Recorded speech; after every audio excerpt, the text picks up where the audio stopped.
नमस्कार, तेज हरियाणा पर आपका स्वागत है। यदि आप पहली बार हमारे चैनल पर आए हैं तो सबसे पहले सब्सक्राइब करें, उसके साथ ही बेल आइकन भी दबा दें ताकि हर अपडेट आपको सबसे पहले पहुंचा सके। नमस्कार, तेज हरियाणा के फटाफट 25 बड़ी खबरों के बुलेटिन में आपका स्वागत है। आज है 13 जनवरी, दिन बुधवार।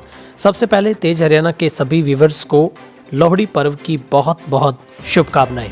आपसे हमेशा की तरह प्यारी सी गुजारिश, यदि आपने अभी तक भी हमारे चैनल को सब्सक्राइब नहीं किया तो सब्सक्राइब जरूर कर लें। तो चलिए बिना कोई देरी शुरुआत करते हैं हरियाणा की फटाफट अंदाज की 25 बड़ी सुबह सुबह की खबरों की। सुप्रीम कोर्ट के फैसले के बाद किसान संगठनों की बैठक जारी। सीएम खट्टर बोले, धरना खत्म कर लौट जाएं किसान।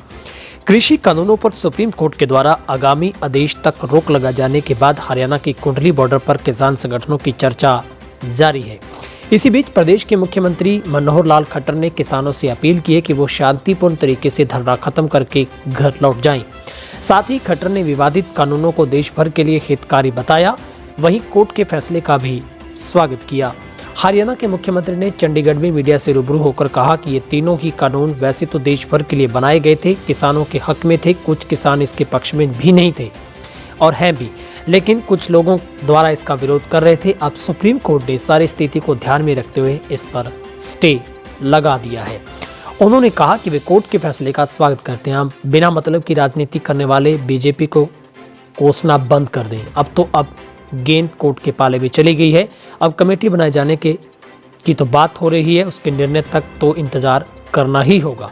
कब इन कानूनों को लागू करना है या नहीं करना, लागू करना भी है तो कैसे करना है, इन सब बातों को आगे का रास्ता जरूर निकलेगा। मेरी किसानों से अपील है कि अपने धरने को शांतिपूर्ण तरीके से समाप्त करके अपने अपने घरों को लौट जाएं। सोनीपत में कुंडली और बहादुरगढ़ के टिकरी बॉर्डर पर चल रहे धरने में सुप्रीम कोर्ट के फैसले के बाद भी अभी तक ज्यों के त्यों जारी हैं। अलग बात है कि किसान संगठनों ने मैराथन मीटिंग भी अगली रणनीति पर चर्चा करनी शुरू कर दी है। बहादुरगढ़ में आंदोलनरत किसान नेताओं ने धरना खत्म करने के बात की तो उनका कहना था कि वे फैसला होगा कुंडली के बैठक के बाद ही होगा। वहां से जैसा आदेश आएगा उसी के हिसाब से आगे का रास्ता तय होगा। उधर इसी बीच कुछ किसान नेताओं ने यह भी कहा कि धरना अभी जारी रहेगा। किसान संगठन बोले, सुप्रीम कोर्ट की बनाई कमेटी प्रो गवर्नमेंट है, हम उसके मेंबर से बात नहीं करेंगे। सुप्रीम कोर्ट ने कृषि कानूनों के अमल पर मंगलवार को रोक लगा दी और किसानों से बातचीत के लिए 4 मेंबर्स की कमेटी बनाई है, पर किसानों ने स्पष्ट कह दिया कि यह कमेटी सरकार की पक्षधर है और इसके मेंबर्स कृषि कानूनों की वकालत करते रहे हैं। हम ऐसी कमेटी के सामने बातचीत के लिए नहीं जाएंगे। किसान नेता बलबीर सिंह राजेवाल ने कहा कि कानून वापसी तक हमारा आंदोलन जारी रहेगा। किसान संगठनों ने 26 जनवरी के प्रोटेस्ट पर भी स्टैंड क्लियर कर दिया है। किसानों का कहना है कि गणतंत्र दिवस पर हम शांतिपूर्ण तरीके से रैली निकालेंगे। इनमें हिस्सा होने जैसी कोई अफवाहें फैलाई जा रही हैं। कोर्ट का भी इस मामले में गुमराह किया गया है। कोर्ट को हम साफ कर दें कि हम शांतिपूर्ण तरीके से आंदोलन कर रहे हैं और किसी भी तरह की हिंसा स्वीकार नहीं करेंगे।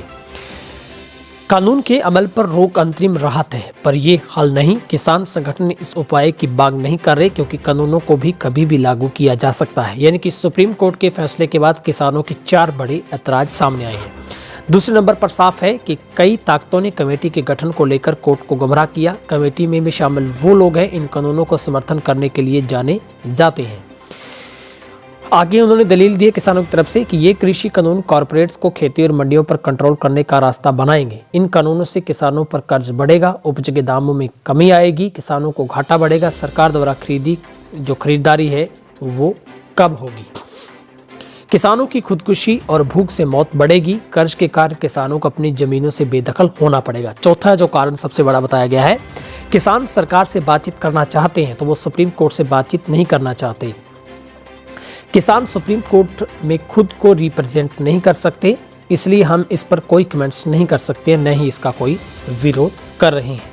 किसान आंदोलन के 48वें दिन पंजाब के फिरोजपुर में बाबा नसीब सिंह मार ने खुद को गोली मारकर आत्महत्या कर ली। वे 20 दिसंबर को प्रदर्शन में शामिल हुए थे। तभी कहा था कि किसानों के मुद्दे का हल नहीं निकला तो जान दे देंगे। बताया ये जा रहा है कि मान सिंह का भाई खालिस्तानी आंदोलन से जुड़ा हुआ था। किसान आंदोलन में अलग अलग वजहों से अब तक 57 लोगों की मौत हो चुकी है। उधर किसान आंदोलन में 2 और मौतें हुई हैं। ग्रंथी ने गोली मारकर खुदकुशी की है तो दूसरे ने जहर निकला है। केंद्र सरकार के तीनों कृषि कानूनों के विरोध में चल रहे किसान आंदोलन में मरने वालों की संख्या में बढ़ोतरी हो रही है। अब तक 60 से ज्यादा किसानों की मौत हुई है। अकेले कुंडली बॉर्डर पर ही 16 लोगों की जान गई है। ताजा मामला मंगलवार का है, जब एक किसान ने खुद को गोली मारकर अपनी खुदकुशी कर ली। मृतक की पहचान फिरोजपुर जिले के तौर पर हुई है। वहीं पर सोमवार देर शाम एक किसान ने जहर निगलकर खुदकुशी कर ली। उसकी हालत में उसे बहलगढ़ रोड स्थित निजी हॉस्पिटल में भर्ती करवाया गया था, जहां मंगलवार सुबह उसने दम तोड़ दिया। बदमाशों ने बड़ा आतंक मचाया है। जींद में राइस मिलर का अपहरण करके 20 लाख रुपए लूटकर कार सवार बदमाश फरार हो गए। हरियाणा के जींद जिले में अपहरण करके लाखों रुपए लूटने का मामला सामने आया है। गांव इग्राहा के पास कार सवार बदमाशों ने रतिया के राइस मिलर का अपहरण किया, फिर उससे 20 लाख रुपए लूटकर उसे पंजाब बॉर्डर पर पीपलथा गांव के पास फेंककर फरार हो गए। राइस मिलर ने चावल का व्यापार करने वाले एक व्यक्ति पर योजनाबद्ध तरीके से उसका अपहरण करवाने में साजिश रचने का आरोप जड़ा है। पुलिस ने चावल व्यापारी को नामजद करके 5 अन्य बदमाशों के खिलाफ मामला दर्ज कर लिया है। पीड़ित की पहचान सियासत सिंह के तौर पर हुई है। सोनीपत में सड़क हादसे में पति पत्नी की मौत। पैतृक गांव से दिल्ली से लौट रहे थे। हरियाणा के सोनीपत जिले में मंगलवार को हुए दर्दनाक सड़क हादसे में पति और पत्नी की मौत हो गई। हादसा खरखोदा के गांव सिलाना के पास हुआ, जहां तेज रफ्तार स्कॉर्पियो ने बाइक को पीछे से टक्कर मार दी। टक्कर लगने से बाइक सवार पति पत्नी बुरी तरह से घायल हो गए। उन्होंने मौके पर ही दम तोड़ दिया। राहगीरों ने हादसे की सूचना पुलिस को दी। खबर मिलते ही खरखोदा थाना पुलिस मौके पर पहुंची, शवों को कब्जे में लिया। तलाशी के दौरान मिले दस्तावेजों से मृतकों की पहचान दिल्ली के राजा विहार के रहने वाले रामनिवास और उसकी पत्नी ओमवती के तौर पर हुई है। हरियाणा सीएम की गृह मंत्री से हुई बात। आज हरियाणा के मुख्यमंत्री की गृह मंत्री अमित शाह के साथ बातचीत हुई, जिसके बारे में उन्होंने कहा कि किसान आंदोलन, कृषि कानून और सुप्रीम कोर्ट के फैसले को लेकर उनकी बातचीत हुई है। उन्होंने कहा कि सुप्रीम कोर्ट ने आज अपना निर्णय लिया। सुप्रीम कोर्ट ने कानून को स्टे कर दिया। एक कमेटी बनाई है। कमेटी सुप्रीम कोर्ट की रिपोर्ट जो सौंपेगी, सुप्रीम कोर्ट के निर्णय पर ही इस पर निर्णय करेगा। इन सभी विषयों पर गृह मंत्री से बातचीत हुई। उन्होंने कहा कि 26 जनवरी राष्ट्रीय उत्सव है, वह कार्यक्रम अच्छे से हो जाए, ये शांतिपूर्वक हो जाए।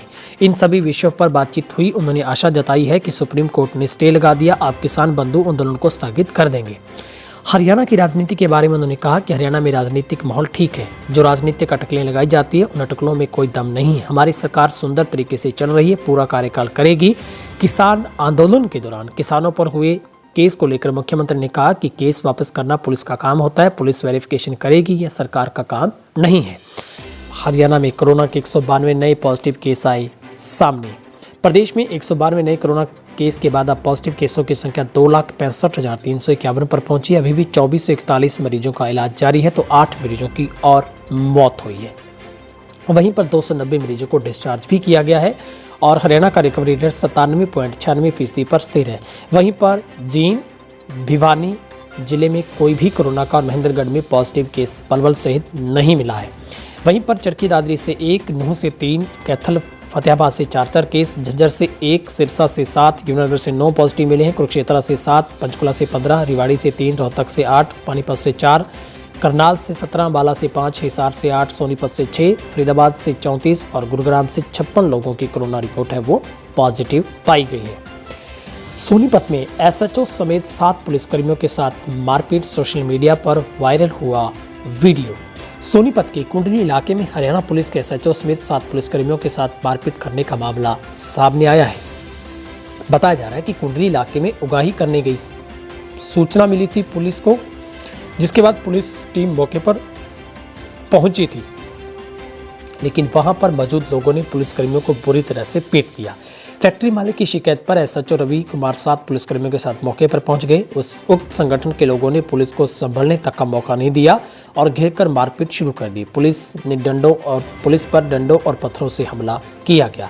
पुलिस ने उनको समझाने रोकने का प्रयास किया, लेकिन उन्होंने पुलिसकर्मियों की बात नहीं सुनी। बताया जा रहा है कि कुछ पुलिसकर्मी जमीन पर भी गिर गए, लेकिन दबंगों ने पिटाई करनी जारी रखा। इसी दौरान फैक्ट्री मालिक व उनके कर्मचारियों पर भी हमला किया गया। शोर सुनकर आसपास की फैक्ट्रियों के कर्मचारी एकत्र हुए तो हमलावर भाग गए। श्रमिक मजदूर संगठन के कथित कार्यकर्ताओं के हमले में कुंडली थाने के एसएचओ सहित 7 पुलिसकर्मी घायल हो गए, जिनमें से 4 की हालत गंभीर है। पुलिस प्रवक्ता के मुताबिक एसएचओ रवि कुमार के साथ उनकी टीम में शामिल महिला पुलिसकर्मी सहित कुल 7 पर हमला किया गया है। हरियाणा में सरकारी नौकरियों के लिए भरना होगा अब एक फॉर्म पोर्टल हुआ शुरू। हरियाणा कर्मचारी चयन आयोग में किसी भी प्रार्थी को अपना एप्लीकेशन फॉर्म बार बार न भरना पड़े, इसके लिए वन टाइम रजिस्ट्रेशन पोर्टल उपलब्ध करवा दिया गया, जिसको आप वन टाइम register.haryana.gov.in पर जाकर देख सकते हैं। ये रजिस्ट्रेशन प्रार्थी द्वारा परिवार पहचान पत्र की फैमिली आईडी के आधार पर किया जा सकेगा। फैमिली आईडी का नंबर डालने से प्रार्थी की सारी detail one time registration form पर द्वारा स्वयं उठा ली जाएगी। फॉर्म पर पूरी तरह से भरने के बाद प्रार्थी के लिए एक यूनिक आईडी नंबर जनरेट होगा। भविष्य में आयोग में किसी पद के लिए आवेदन करते वक्त उसे वो नंबर का प्रयोग करना होगा। सरकारी नौकरियों के लिए आवेदन करने वाले अभ्यर्थियों के लिए बड़ा फैसला लिया गया है। अब सरकारी नौकरी के लिए अभ्यर्थियों को वन टाइम रजिस्ट्रेशन करना होगा। HSSC के चेयरमैन बीबी भारती ने जानकारी देते हुए बताया कि ग्रुप सी और डी की सभी नौकरियों के लिए वन टाइम रजिस्ट्रेशन करना अब जरूरी होगा। अमित शाह के बाद मनोहर और दुष्यंत बोले, हरियाणा सरकार पूरी मजबूत, चलेगी 5 साल। हरियाणा के मुख्यमंत्री ने कहा कि राज्य में राजनीतिक हालात एकदम ठीक है। हरियाणा में सरकार की स्थिति और सियासी हालात को देखते हुए विपक्ष और कुछ तत्वों द्वारा आधारहीन बातें फैलाई जा रही हैं। दिल्ली में केंद्रीय गृह मंत्री से मुलाकात के बाद मनोहर लाल ने कहा कि बीजेपी जजपा गठबंधन सरकार पूरी तरह से मजबूत है, अपना कार्यकाल पूरा करेगी। उप मुख्यमंत्री दुष्यंत चौटाला ने भी कहा कि गठबंधन सरकार पूरी तरह से मजबूत है, ये मजबूती से चलती रहेगी। आपको बता दें कि करनाल के कैमला गांव के घंटाघर पर हरियाणा में सियासत तेज हो गई। मुख्यमंत्री और दुष्यंत चौटाला हरियाणा बीजेपी के प्रधान ओम प्रकाश धनखड़ और जजपा के प्रदेश अध्यक्ष सरदार निशांत सिंह ने सहित कई नेता दिल्ली पहुंचे। ये नेता मंगलवार देर शाम केंद्रीय गृह मंत्री शाह से मुलाकात की। उन्होंने पूरे मामले पर गृह मंत्री को रिपोर्ट है वो सौंप दी है। हरियाणा में ताऊ देवीलाल की विरासत पर जंग तेज, अभय चौटाला ने खेला बड़ा दांव। देश के पूर्व उप प्रधानमंत्री ताऊ देवीलाल की राजनीतिक विरासत का झंडा थामने को लेकर चौटाला परिवार में चल रही जंग के बीच अभय चौटाला ने बड़ा दांव खेल दिया है। इन्होंने सुप्रीमो ओम प्रकाश चौटाला के छोटे बेटे ताऊ देवीलाल के पोते अभय चौटाला ने किसानों के हक में हरियाणा विधानसभा की सदस्यता से इस्तीफा देकर अपने दादा की राजनीतिक विरासत पर निगाहें गड़ाए बैठे परिवार के बाकी सदस्यों के सामने बड़ी चुनौती खड़ी कर दी है। इससे चौटाला परिवार में ताऊ देवीलाल की सियासी विरासत के लिए जंग तेज होने की संभावना है।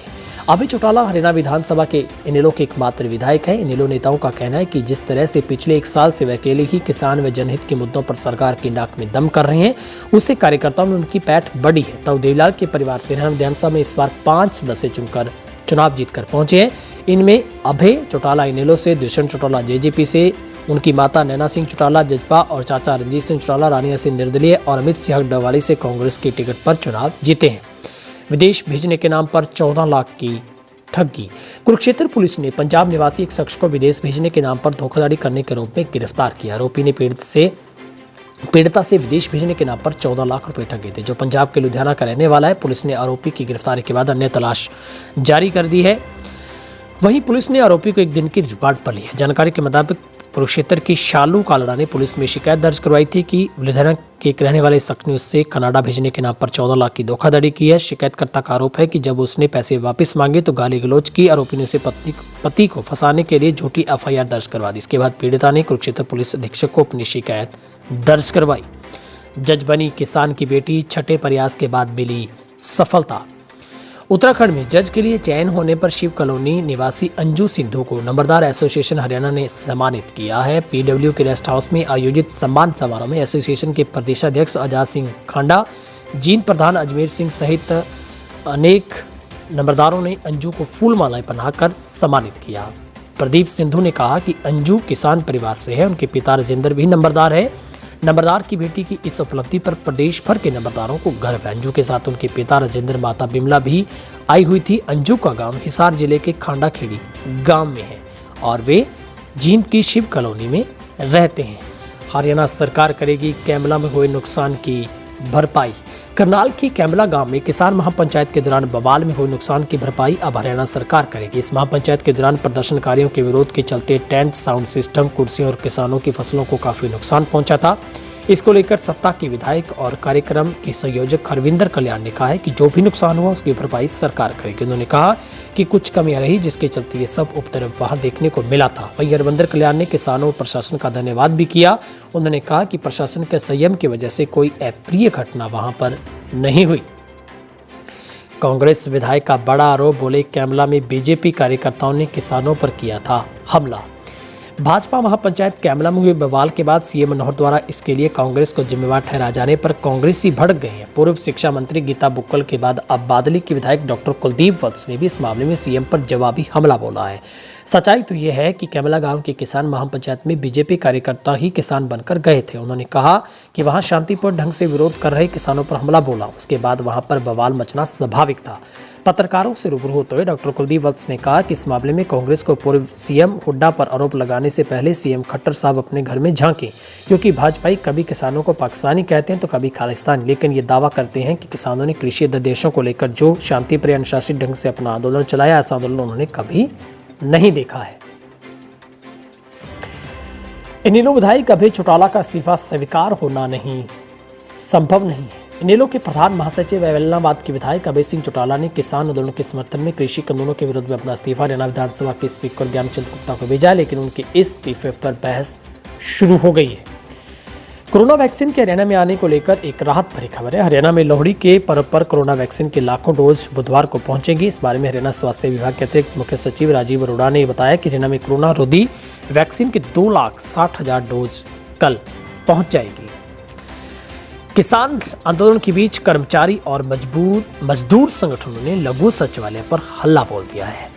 उधर चोरों ने पानीपत के ऐतिहासिक श्रीदेवी मंदिर के दान पात्र तोड़कर करीब 2 लाख रुपए और चांदी की कटोरियां और माता का रतन जड़ित छतर चोरी कर लिया। चोरों ने 2 फीट चौड़े रोशनदान की जाली पेचकस से हटाई और फिर बल्ली के सहारे अंदर घुसे। कोरोना वैक्सीन के हरियाणा में आने को लेकर एक राहत भरी खबर जो कि हमने आपको बताई है कि अब कोरोना वैक्सीन की लाखों डोज है वो बुधवार को पहुंच जाएगी। कृषि कानूनों पर सुप्रीम रोक से नाखुश किसान बोले हम तो रद्द ही कराने आए हैं। सुप्रीम कोर्ट द्वारा कृषि कानूनों को लागू होने पर लगाई गई रोक से किसान संगठन खुश नहीं है। किसान संगठनों ने सवाल उठाते हुए कहा है कि किसान तो कोर्ट गया ही नहीं, फिर मध्यस्थता की बात कहां से आई। वहीं किसान संगठन कोर्ट द्वारा बनाई जा रही कमेटी के पक्ष में भी नहीं है। किसान नेता योगेंद्र यादव ने स्पष्ट कर दिया है कि ऐसी किसी भी कमेटी से किसानों का कोई लेना देना नहीं है। हालांकि किसान संगठनों ने सुप्रीम कोर्ट के बीच बचाव के रास्ते का स्वागत किया, लेकिन साथ ही ऐलान भी किया कि आंदोलन लगातार जारी रहेगा और 26 जनवरी को गणतंत्र दिवस के मौके पर दिल्ली पहुंचेंगे। योगेंद्र यादव ने कहा कि तीनों कृषि कानूनों पर रोक नहीं बल्कि इन्हें रद्द किया जाना चाहिए। उनकी मांग शुरू से ही रद्द करवाने की रही है, न कि रोक की है। योगेंद्र यादव ने कहा कि रोक तो कुछ दिन की हो सकती है, लेकिन किसानों की मांग इन्हें रद्द किया जाए। किसान आंदोलन के बीच कर्मचारी और मजदूर संगठनों ने लघु सचिवालय पर बोला हल्ला।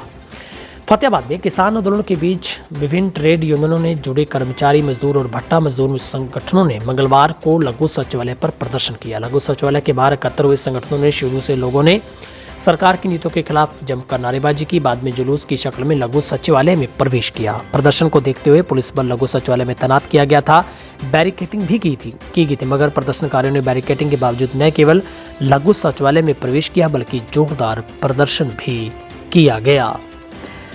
दिल्ली बिहाने आए पंजाब के किसान, गाड़ियों पर चिपकाए पंजाब वैट्स दिल्ली के पोस्टर। 3 कृषि कानूनों के विरोध में दिल्ली बॉर्डर पर किसानों का आंदोलन जारी है। इसी आंदोलन में किसानों का आह्वान किया है कि इस बार गणतंत्र दिवस पर परेड में किसान ट्रैक्टर लेकर पहुंचेंगे। इसी बीच किसानों का जोश बढ़ाने के लिए एक अनोखा तरीका देखने को मिल रहा है। यहाँ पंजाब से आए युवा किसानों ने अपनी गाड़ियों पर पंजाब वैट्स दिल्ली के पोस्टर लगाए हैं, जिनका कहना है कि इस बार दिल्ली को अपने साथ लेके जाएंगे। पंजाब के लुधियाना से सिंघू बॉर्डर पहुंचे युवा किसानों ने अपनी गाड़ी पर पंजाब वैट्स दिल्ली के पोस्टर लगाए हैं। आमतौर पर शादी के दौरान बारातियों की गाड़ियों पर दुल्हे दुल्हन के नाम के पोस्टर लगाए जाते हैं, लेकिन यहाँ किसानों ने केंद्र सरकार के विरोध में राजधानी दिल्ली और पंजाब राज्य का नाम लिख दिया है। पोस्टर पर अंग्रेजी और पंजाबी भाषा में लिखा गया है।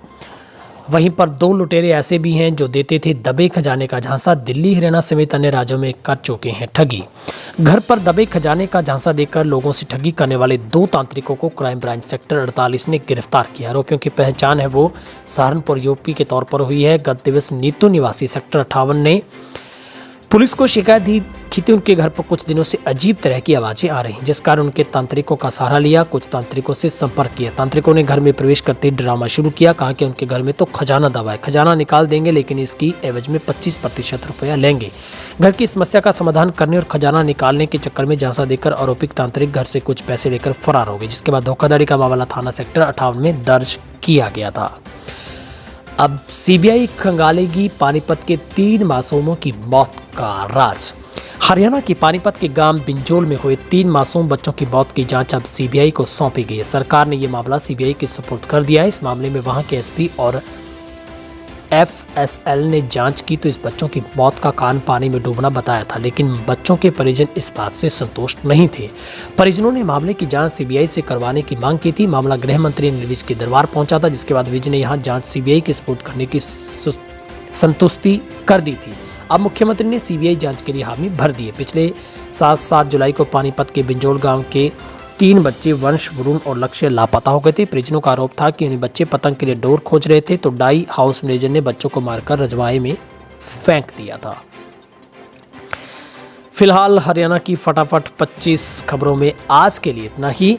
आप सभी से गुजारिश, यदि आप पहली बार हमारे चैनल पर आए हैं तो ये चैनल को सब्सक्राइब जरूर कर लें। और किसान आंदोलन पर आपकी क्या राय है? सबसे बड़ा सवाल है, क्या अब जिस तरीके से सुप्रीम कोर्ट ने सुप्रीम फैसला देते हुए कहा है कि इन कानूनों पर रोक लगा दी जाए और 4 सदस्यीय कमेटी इस पर पूरा विचार करे, आपको क्या लगता है? क्या किसानों को अब अपना आंदोलन खत्म कर देना चाहिए या फिर किसान को उसी बात पर अड़ंग रहते हुए अब आंदोलन को जारी रखना चाहिए? क्या इस आंदोलन में सबसे बड़ी जो मांग किसान की वो है रद्द करना, क्या रद्द होने चाहिए या कोर्ट के फैसले पर अब किसानों को अपना जो आंदोलन है वो खत्म कर देना चाहिए? आपके इंतजार रहेगा आपके कमेंट्स का। कमेंट बॉक्स में जाइए, टाइप कीजिए आपकी राय और किसान आंदोलन के समर्थन में जय किसान जरूर लिखिएगा।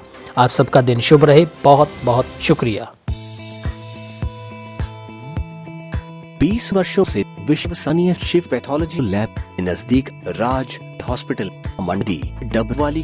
आपका कोई भी टेस्ट, चाहे कैंसर, थायराइड, एलर्जी, कोरोना या फिर पूरे शरीर की जांच, बस एक बार सेवा का मौका जरूर दें। याद रखें, शिव पैथोलॉजी लैब नजदीक राज हॉस्पिटल मंडी डबवाली।